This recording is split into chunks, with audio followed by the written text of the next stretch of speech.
नमस्ते दोस्तों, आज हम जानेंगे चने की फसल के सबसे बड़े दुश्मन फली छेदक के बारे में।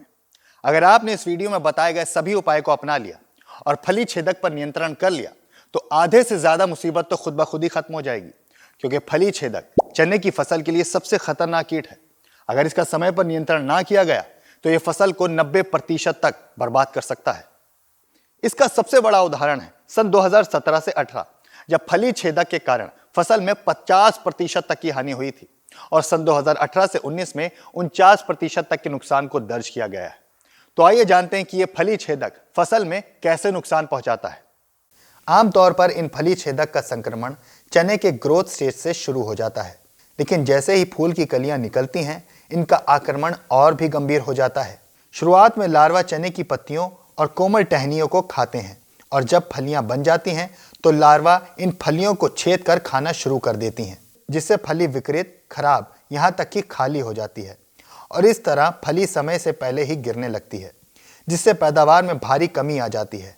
आप ये भी देख पाएंगे कि प्रभावित फली में अक्सर छेद के आसपास मल भी दिखाई देता है और यह भी ध्यान देने योग्य है कि फली छेदक का सिर्फ एक लार्वा ही 30 से 40 फलियों को नष्ट करने की क्षमता रखता है। तो आइए जानते हैं कि यह फली छेदक कैसा दिखता है। शुरुआत में फली छेदक के अंडे गोलाकार और सफेद पीले रंग के होते हैं, जो बाद में समय के साथ भूरे रंग के हो जाते हैं। मादा कीट लगभग 3000 अंडे देती है, जो पत्तियों, फूलों और फली पर पाए जाते हैं। युवा लार्वा दिखने में हल्के हरे या पीले रंग के होते हैं, जिनमें काले धब्बे भी होते हैं। जैसे जैसे लार्वा बढ़ते हैं उनका रंग हल्का हरा पीला से बदलकर भूरा हो जाता है और सिर का रंग गहरा हो जाता है। आइए जानते हैं कुछ महत्वपूर्ण सावधानियों के बारे में जिन्हें आपको अपनाना चाहिए।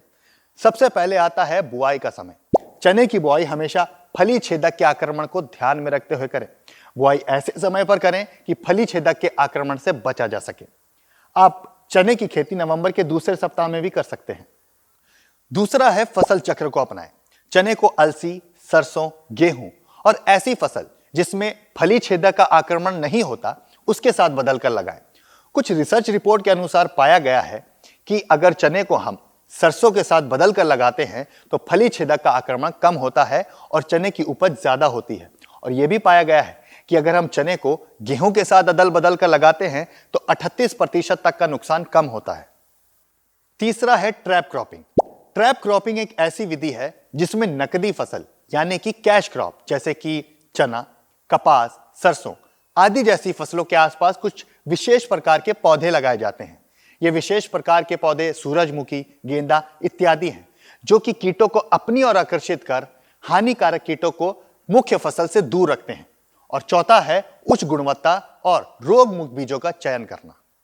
तो आइए जानते हैं कुछ प्रभावशाली दवाइयों के बारे में जिसे लेकर आया है स्मिथ एंड स्मिथ, जो फली छेदक का नियंत्रण करने में अच्छा साबित हुआ है। स्मिथ एंड स्मिथ का प्रोस्मिथ एक ऐसा कीटनाशक है जो पौधों के भीतर अवशोषित होकर पौधे के हर एक हिस्से में फैल जाता है, जिससे एक तरफ ये कीट इन फसलों को खाकर तो मरते ही हैं, वहीं दूसरी ओर दवा के संपर्क में आने पर भी इनकी मृत्यु हो जाती है। इस दवा के छिड़काव से फसलों पर फली छेदक का हमला नहीं होता और फसल में दूर दूर तक ये दिखाई भी नहीं देते। प्रोस्मिथ को बार बार छिड़कने की जरूरत भी नहीं पड़ती, क्योंकि इसका असर कुछ समय तक फसलों में बना रहता है। दूसरी दवा है स्मिथ एंड स्मिथ का लॉन्चर, जो फली छेदक को प्रभावी रूप से नियंत्रित करता है, खासकर तब जब लार्वा चने की फली को खाते हैं।